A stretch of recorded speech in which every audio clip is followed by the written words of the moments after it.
అది ఏదో కాలనీలో ఒక పర్టికులర్ ఇంట్లో బియ్యం కానీ ఏదైనా దొరకలేదు, తిండి సరిగ్గా అందలేదు అంటే జగన్మోహన్ రెడ్డి బయటకు వచ్చేసి ఎగురుకుంటూ అసలు చంద్రబాబు నాయుడు ఏం పనే చేయటం లేదు, అది చేయటం లేదు, ఇది చేయటం లేదు అంటారు.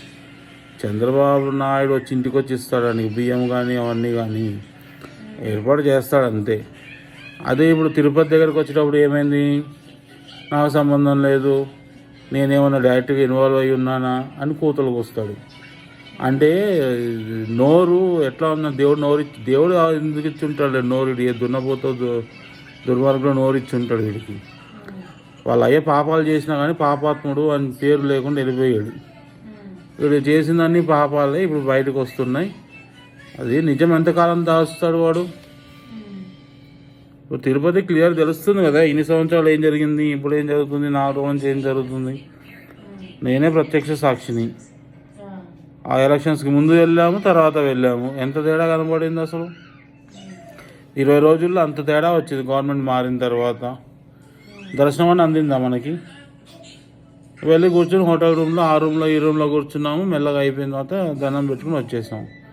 ఇప్పుడు మొన్న వెళ్ళిన వాళ్ళకంటే 300 రూపాయలు దర్శనం, టికెట్ తీసుకోవడము చక్కగా నడుచుకుంటూ వెళ్ళిపోవడమేనంటారు డైరెక్ట్గా చాలామంది. మరి ఇవన్నీ ఏంటంటే పాపం పండింది, ఇవన్నీ చెప్పను కానీ ఒకటే, వాడు ఎంత కకృతి పడి ఎంత చేశాడో చివరికి మనం వెళ్తా చూడండి ఫంక్షన్స్కి, అక్కడ మన అది పందిని కోసి కాల్చేస్తాడు చూడు, ఆ రకంగా కాల్చిపడేస్తారని ఎవరినైనా సరే. అసలు మనిషా మానవుడా అని చెప్పడానికి అసలు దున్నపోతులా తయారయ్యాడు. తిండి తింటానికి లేకుండా తయారవుతాడు లాస్ట్కి. తిండి గింజలు ఉండవు ఇంకంతే. ఇప్పుడు ఒక డబ్బు అది కాదుగా లెక్క, చేసిన పని.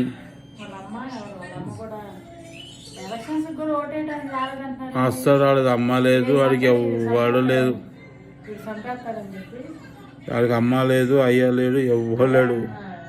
వాడిది ఒకటే అజెండా ఏం పెట్టుకున్నాడంటే, నేను ఫస్ట్ టైము నేను అడిగినప్పుడు ఎవరు చేయలేదు, నాకు ఎవరు సపోర్ట్ చేయలేదు అని చెప్పి దొరికిన వేధించుకొని తింటూ అదొక రాక్షసత్వం అనమాట. ఆ రకంగా చేసుకుంటూ వెళ్తున్నాడు.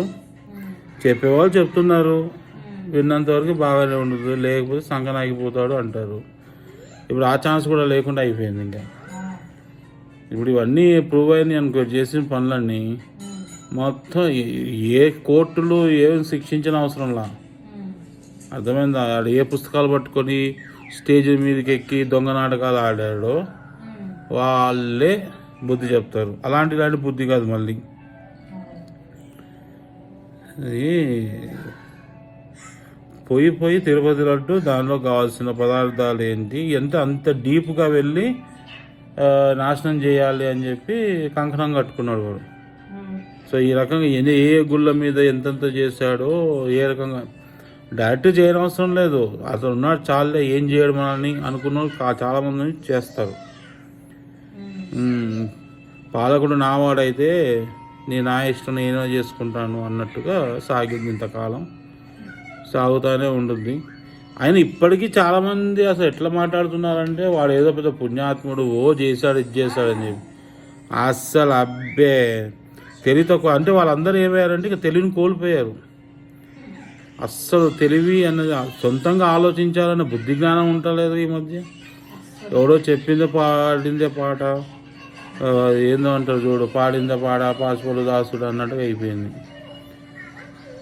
అంత పవిత్రంగా భావించే లడ్డు దాని యొక్క ఇది అంటే ఇంకా ఎక్కడెక్కడ తిరుపతిలో పెట్టాడు.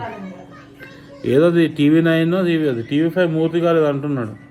ఇంకా చాలా తెలుసండి మాకు, మేము చెప్పలేకపోతున్నాము, పబ్లిక్గా చెప్తే చాలా సెంటిమెంట్ దెబ్బతింటాయి అని చెప్పి.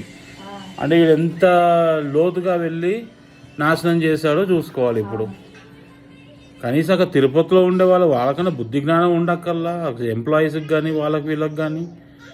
ఇప్పుడు లడ్డు చేసే వాళ్ళు ఇన్ని సంవత్సరాల నుంచి లడ్డు చేస్తున్నాడు, అరే ఈ లడ్డు ఆ వాసన రావటం లేదు, ఇదేదో అయ్యిందే అని వాళ్ళని ముందుకు రావాలిగా, వాళ్ళు కూడా రావట్లేదు బయటికి. అట్లా కాదు. ఇప్పుడు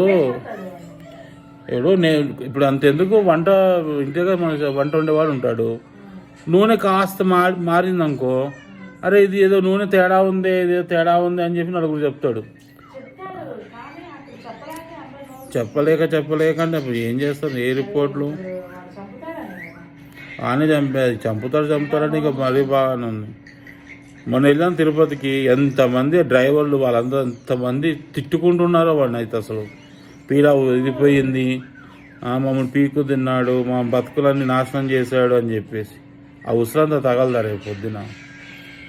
కొండపై నుంచే అందరు తిడుతూ ఉన్నారు. బయట ఎక్కడో తిట్టాడమ్మా అంటే అనుకోవచ్చు, అట్లా కాదుగా. కొండపైన ఉండేవాళ్ళే, ఆ ఏడుకొండల స్వామిని నమ్ముకొని బతికే వాళ్ళే అన్ని రకాలుగా వాడిని వేధించారు అని చెప్పి చెప్తా ఉంటే అది ఒకటేందంటే, ఇప్పుడు తిరుమల తిరుపతి దేవస్థానానికి సంబంధించిన అన్ని గుళ్ళల్లో ప్రసాదాలు ఎక్కడెక్కడ తయారవుతున్నాయి, ఏం తయారవుతున్నాయి మొత్తం చెక్ చేసుకోవాలి.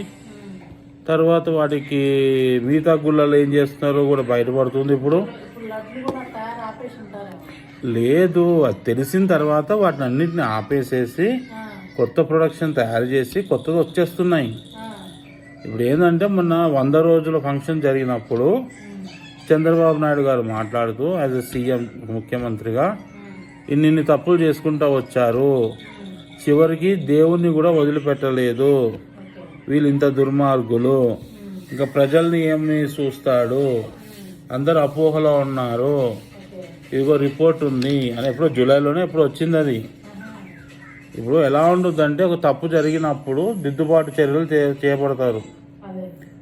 ఇంకోటి, ఇది వేల మందో 100 మందో కాదు, కోట్ల మంది. ఇప్పుడు తిరుపతి లడ్డులో ఇట్లా జరిగింది అని చెప్తే రేపు మాపు చచ్చిపోయే ముస్లాం 90 ఏళ్ళ ముస్లాం కూడా అయ్యో అని చెప్పి తిట్టేస్తుంది వాళ్ళు. అది సంగతి. కాబట్టి ఇంకా అంతే.